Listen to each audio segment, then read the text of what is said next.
हम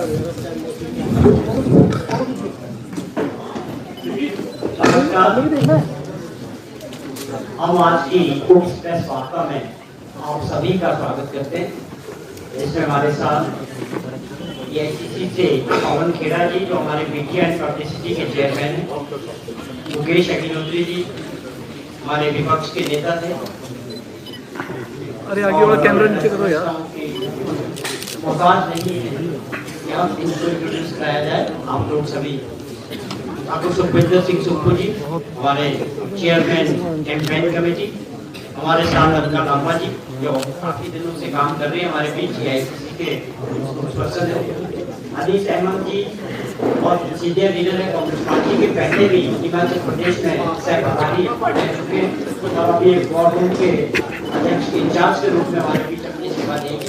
मैं आप सभी का भी स्वागत करता हूँ और इस प्रेस वार्ता को शुरू करने के लिए जो आज हमारा खास तौर पे जयराम सरकार का जो 5 साल का कार्यकाल रहा उसके खिलाफ कांग्रेस पार्टी ने जो एक चार्जशीट किया थी कि कौन से ऐसे कारनामे इस सरकार के 5 वर्ष में हर मंत्रालय में ये कांग्रेस पार्टी ने उसके ऊपर काम किया था। राजेश धर्मानी जी की अध्यक्षता में एक कमेटी बनाई गई। आज राजेश धर्मानी जी खुद चुनाव में लड़ रहे 12वीं से और व्यवस्था होने के कारण आज हमारे बीच नहीं आ सके, लेकिन हमारे बीच पवन खेड़ा जी और हमारे 2 सीनियर लीडर्स प्रदेश के आए और एक पूरी प्रेस वार्ता को आगे बढ़ाएंगे। मैं पहले खेड़ा साहब से रिक्वेस्ट कर रहे हैं, पहले हम एक पोस्टर पेश कर रहे हैं।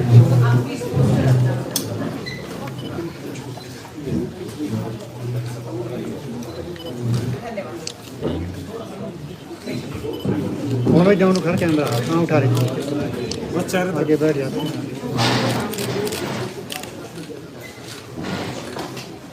भाई फोन डाउन रख जा रहा है कहाँ नहीं उठा रहा है अभी नहीं हुआ आगे क्यों बैठ जाते फिर।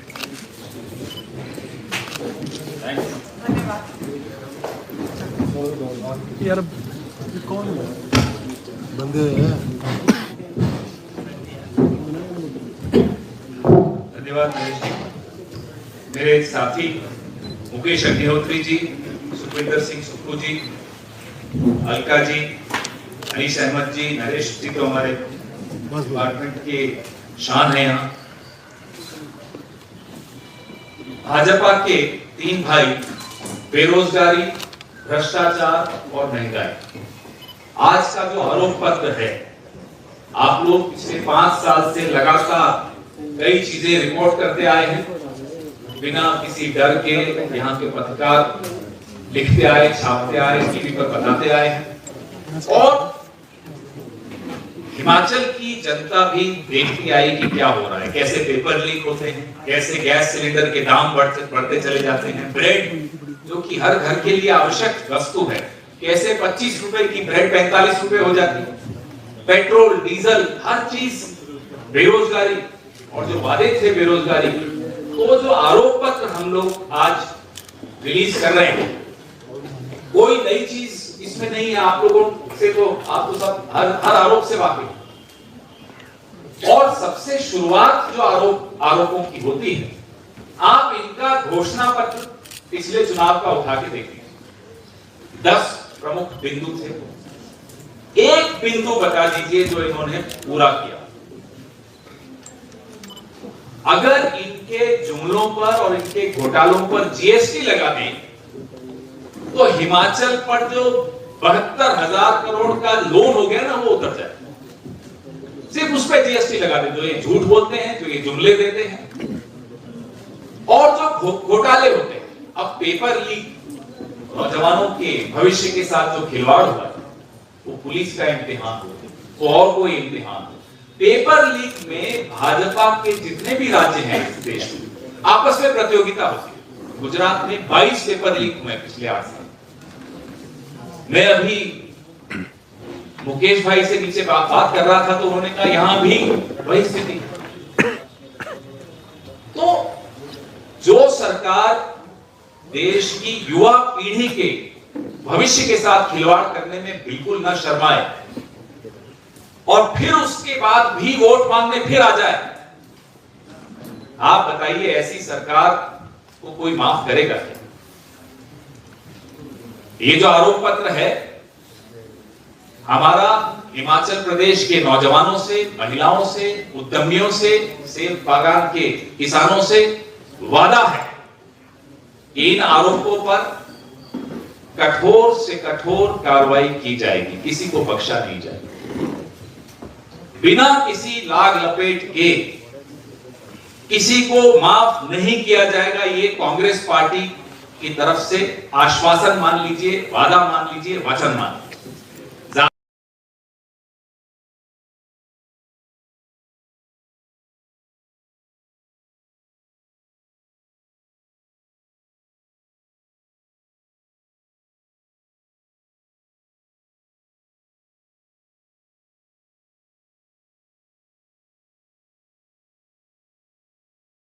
ज्यादा समय नहीं लूंगा क्योंकि हमारे दोनों भाइयों को भी जाना है रैली में। मैं मुकेश अग्निहोत्री जी से आग्रह करूंगा कि आगे की बात को बढ़ाएं।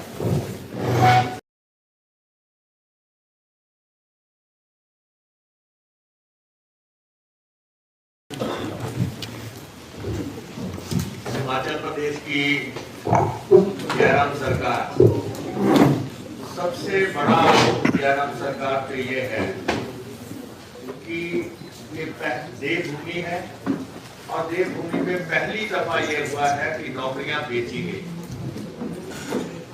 यहाँ पे मुख्यमंत्री हुए, किसी को कहा गया कि वो उन्होंने हिमाचल निर्माता हिमाचल बनाया था, कोई आधुनिक हिमाचल के निर्माता बने, कोई सड़कों वाले मुख्यमंत्री बने, कोई पानी वाले मुख्यमंत्री बने, लेकिन जयराम इतिहास में नौकरियां बेचने वाले मुख्यमंत्री के तौर पे अब दर्ज किए जाएंगे। और आप देखिए कि पुलिस की भर्ती हुई, पुलिस की भर्ती में 6-6 लाख रुपया लोगों ने 8-8 लाख रुपया सिपाही की भर्ती के लिए दिया। और सिपाही भर्ती होने के लिए हिमाचल प्रदेश में पहली दफा पैसे का लेन देन हुआ।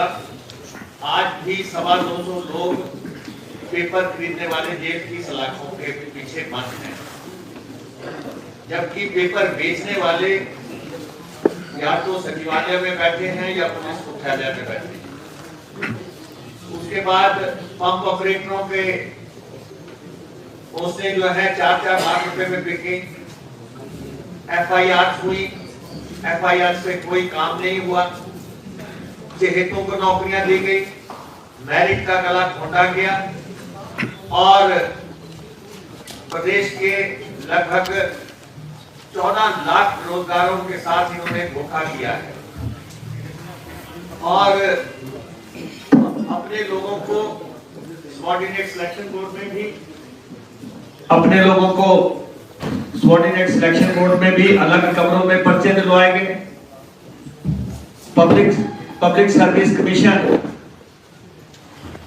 में जो है के माध्यम से भर्तियां हुई नहीं, अपनी मनमर्जी से अपने चहेतों को नौकरियों पे रख दिया गया।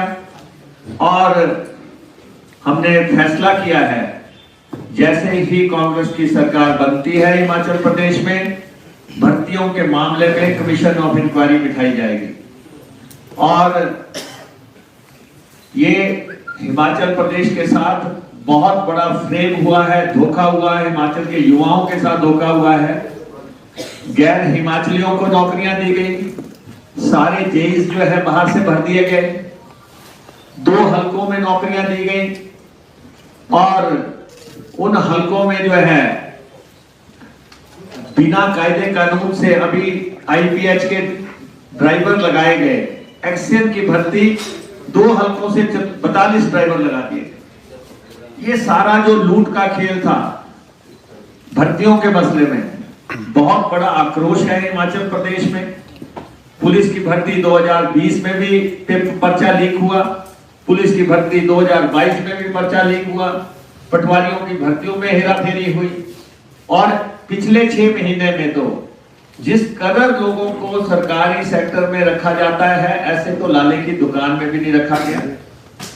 और बिना एप्लीकेशन के बिना किसी कायदे कानून के लोगों को भरने का काम किया है। इसलिए हमने फैसला किया है जयराम सरकार के आखिरी 6 महीने के सारे फैसले रिव्यू किए जाएंगे। सारे फैसले जयराम सत्ता हमारी बननी निश्चित है, सरकार हमारी बननी निश्चित है। हिमाचल के लोगों ने मन बना लिया हुआ है और इस सरकार की पतन की दास्तान प्रदेश के बेरोजगार लिखेंगे जिनके साथ धोखा हुआ है। और इसलिए बड़े पैमाने पे जो बगलिंग हुई है, आपको मालूम है चौटाला जो है 10 साल जेल में लगा के आए हैं, लेकिन इस प्रदेश में उससे कहीं बड़े लेवल की भर्तियों में गड़बड़ हुई है। आप अंदाजा लगा सकते हैं कि क्या पैमाना इस राज्य में हुआ है। और दूसरा, भर्तियों के बाद दूसरा अहम मसला है IPH का जो पाइप का घोटाला है। 2200 करोड़ रुपए की पाइप खरीदी गई। अगले 10 साल तक वो पाइपें जो है प्रदेश में जगह जगह फेंकी हुई है। अगले 10 साल तक का जो खरीद है वो कर दी गई यहाँ पे, और ना उसकी गुणवत्ता है, ना उसको जो है डिमांड थी, और करोड़ों रुपए का घोटाला जो है IPH की पाइप घोटाले में हुआ है, पाइप खरीद में हुआ है। और प्रदेश में जैसे ही सत्ता बदलती है, इस पाइप घोटाले की भी जांच जो है होगी, और जो लोग इसकी खरीद में शामिल हैं उनको जो है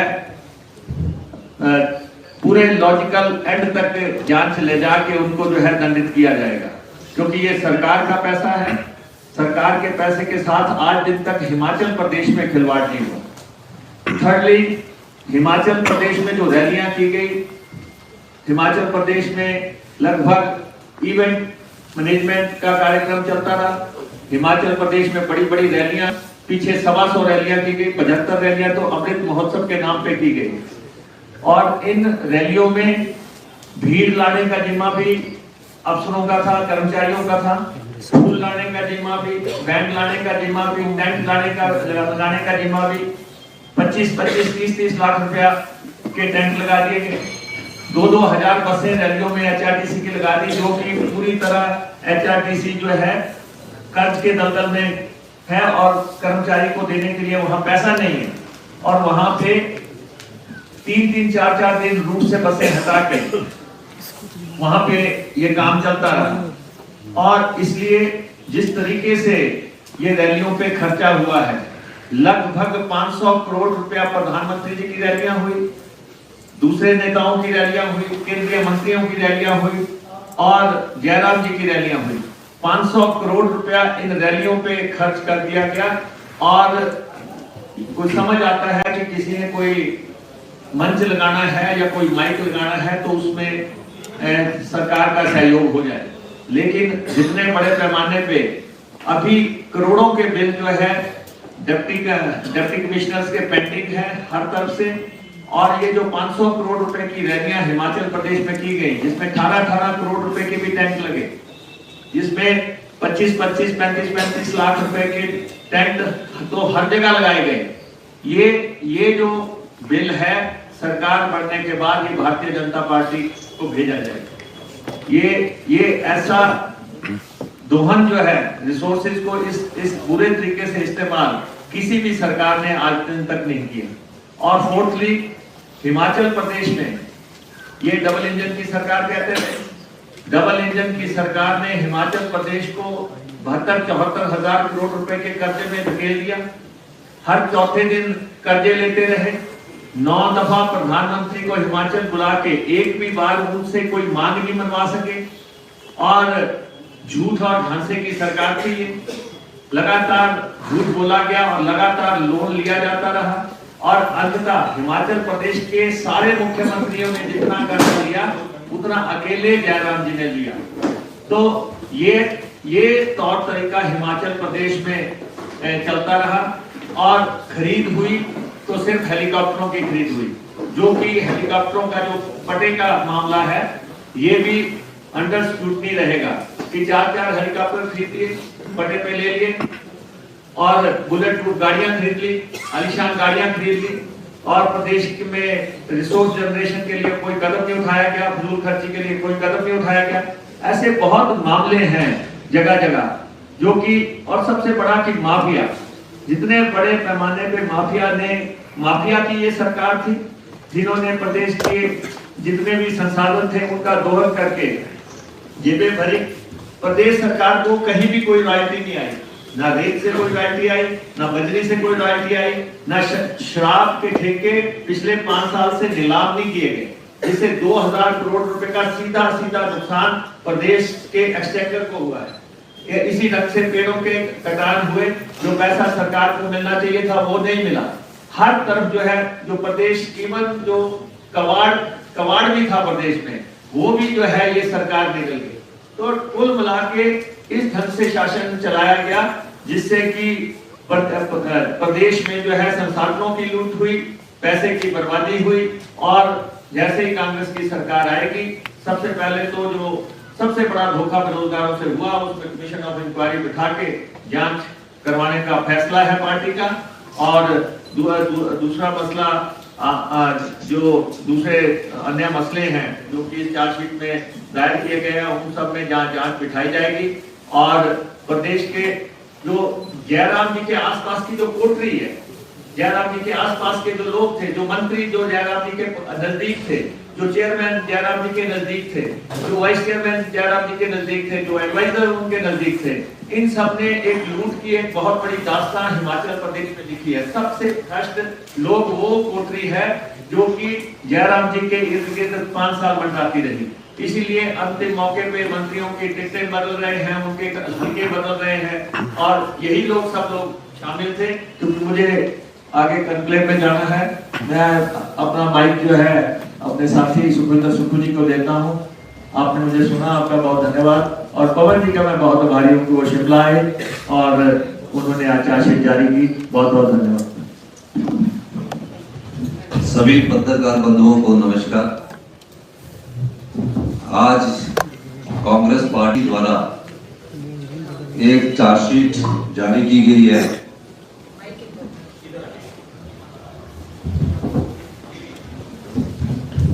सवाल चार्जशीट का नहीं है, सवाल पिछले 5 साल में भारतीय जनता पार्टी ने जो इस प्रदेश की जनता को लूटा, जो भ्रष्टाचार कोरोना काल में हुआ और जो धांधलियां खरीद फरोख्त में हुई, उस संदर्भ में आज कांग्रेस पार्टी ने ये चार्जशीट लाई। जो भी गलत होगा, जो भी भ्रष्टाचार में सम्मिलित होगा, आज इस प्रेस के माध्यम से हम कहना चाहते हैं, सब जेल की सलाखों के पीछे हो। कांग्रेस पार्टी पारदर्शिता में विश्वास रखती है, नैतिकता में विश्वास रखती है, ईमानदारी में विश्वास रखती है।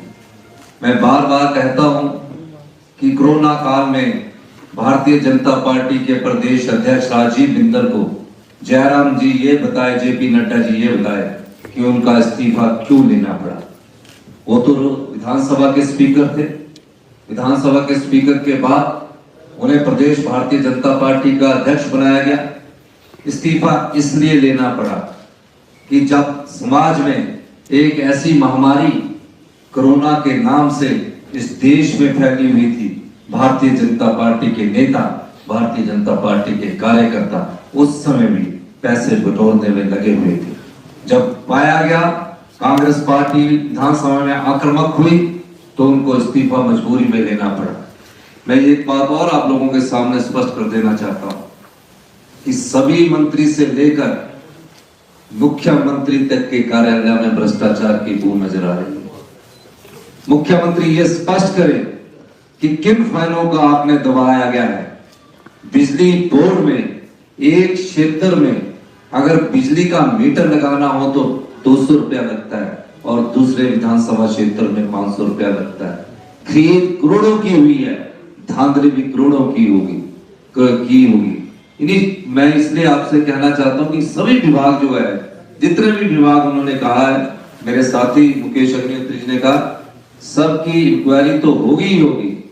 इंक्वायरी के साथ साथ ही जेल की सलाखों के पीछे भी मिनिस्टर से लेकर जो भी दोषी पाया जाएगा उसको किया जाएगा। अब सवाल ये पैदा होता है कि जयराम सरकार ने ये जो चार्जशीट में हमने आरोप लगाए हैं, ये मात्र आरोप नहीं है, ये सत्य है। और सत्य बार बार झूठ बोलने से नहीं बदला जाता, जीत सत्य की ही होती है।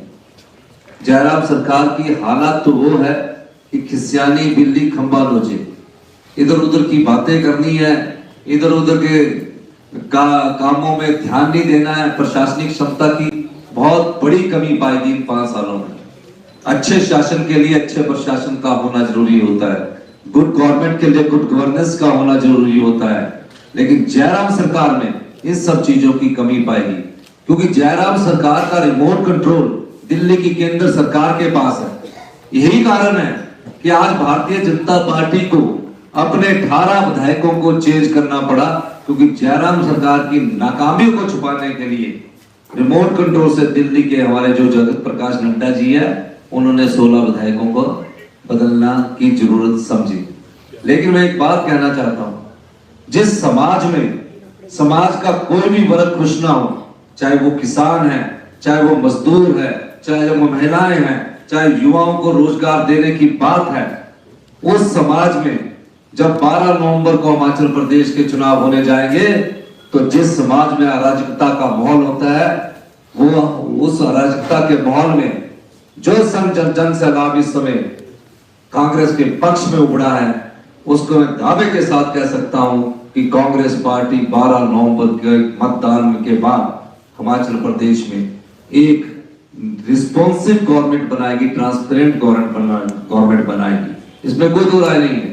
लेकिन मैं पत्रकार बंधुओं से भी चाहूंगा कि आप भी राजनीतिक दबाव में ना रहकर कुछ हमारे कांग्रेस पार्टी जो आप जैसी विचारधारा के लोगों को आगे लाती है, आम लोगों को आगे लाती है, जहां लोकतंत्र को कुचलने की कोशिश की जाती है और लोकतंत्र को जिंदा रखने के लिए हमारे राष्ट्रीय नेता राहुल गांधी जी भारत जोड़ो जैसी यात्रा करने पर मजबूर होते हैं, उसके पीछे का कारण जानिए। आज उस लोकतंत्र को कुचला जा रहा है, जिस लोकतंत्र की मर्यादा के लिए कांग्रेस पार्टी ने अपना सब कुछ त्याग दिया। आज उस लोकतंत्र को कमजोर करने की कोशिश की जा रही है।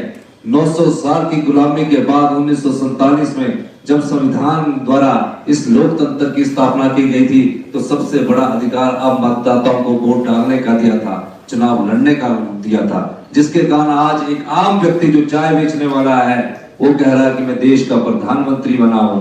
लेकिन देश का प्रधानमंत्री बनने के बाद जिस तरह अब विपक्ष की आवाज को दबाने का काम ये सरकार कर रही है, कांग्रेस पार्टी जनता के आंदोलन से, आप लोगों के आंदोलन से इस बार सत्ता में आएगी। एक और मैं अंत में आपसे कहना चाहता हूं, घपले बहुत है, भ्रष्टाचार बहुत है, विधानसभा में बोलते रहते हैं, लेकिन आने वाले समय जब कांग्रेस की सरकार आएगी, हमने बार बार कहा है कि हम सत्ता के लिए नहीं चाहते, हम व्यवस्था परिवर्तन के लिए चाहते हैं। ऐसी व्यवस्था जहां समाज के सभी वर्गों का आदर हो, जहां किसान का आदर हो, युवाओं को रोजगार देने की नीति आए, महिलाओं का आदर हो, दलितों का आदर हो, सब प्रकार का आदर हो।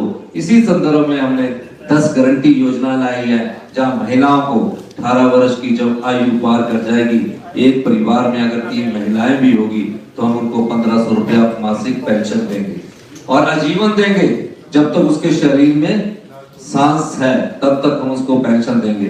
और जो 60 साल से 80 साल की महिलाओं को 1000 रुपया पेंशन मिलती है, उनको भी एक समानता के तहत 1500 रुपया पेंशन देंगे।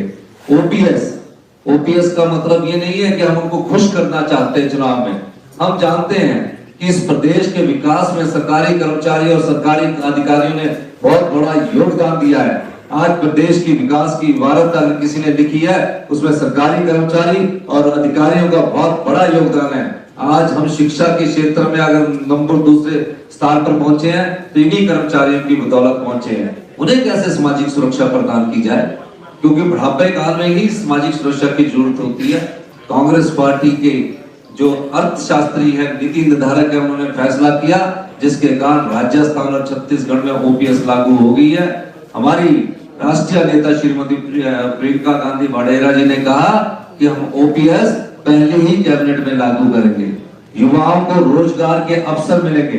60,000 रिक्त पद पड़े हुए हैं यहाँ, 60,000 सरकारी कार्यालयों में रिक्त पद पड़े हैं। उन 60,000 रिक्त पदों को भरा जाएगा और 4 लाख निजी क्षेत्र में रोजगार के अवसर प्रदान किए जाएंगे। मैं एक बात और बताना देना चाहता हूँ, पब्लिक सर्विस कमीशन जो बना है और सबऑर्डिनेट सिलेक्शन बना है, इसमें 5 साल में सिर्फ 17,000 लोगों को रोजगार के अवसर मिले हैं। कहाँ कहते हैं कि 1 लाख लोगों को रोजगार के अवसर मिले हैं? आप सूचना का अधिकार का प्रयोग करिए, पता लग जाएगा कि पब्लिक सर्विस कमीशन के माध्यम से सिर्फ 7,000 लोगों को रोजगार मिला और सबऑर्डिनेट सिलेक्शन बोर्ड के द्वारा जिनको रोजगार मिलना चाहिए था उन सब रिजल्टों पर JOIT से लेकर सब रिजल्टों पर कोर्ट का स्टे लगा हुआ है।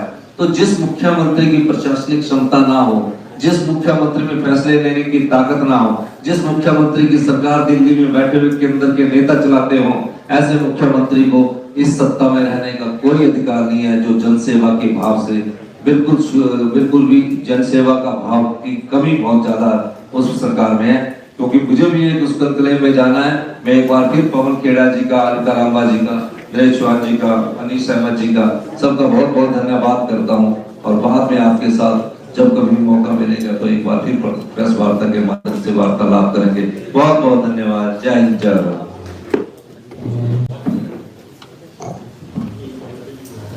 Thank you.